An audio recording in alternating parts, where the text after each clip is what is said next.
नबी पाक सल्लल्लाहु अलैहि वसल्लम ने एक हदीस में दो ऐसी बातें बताईं जिन पर आज भी इंसान सोचता रहता है। गौर से सुनो।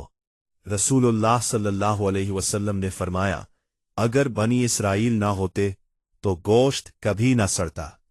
यानी बनी इसराइल ने हजरत मूसा अलैहिस्सलाम के हुक्म की नाफरमानी की।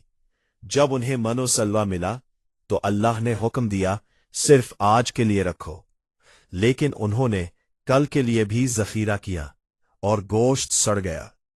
इसी नाफरमानी के नतीजे में आज तक गोश्त सड़ता है। नबी पाक सल्लल्लाहु अलैहि वसल्लम ने फरमाया, अगर हवा अलैहिस्सलाम ना होते तो औरत अपने शौहर से दगा ना करती।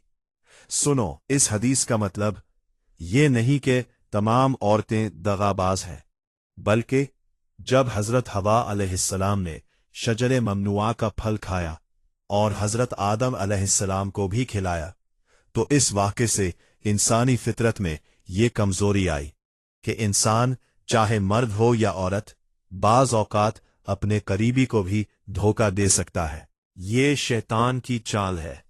अल्लाह से पनाह मांगो।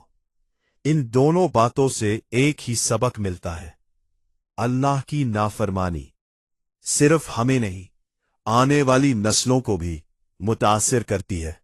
बनी इसराइल ने नाफरमानी की, आज तक गोश्त सड़ता है। हजरत हवा अलैहिस्सलाम से गलती हुई, आज तक इंसान कमजोर है।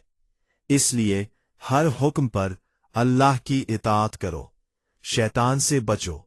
कमेंट में लिखो आऊज़ु बिल्लाहि मिनश शैतानिर रजीम और चैनल सब्सक्राइब करो। जज़ाक अल्लाह खैर।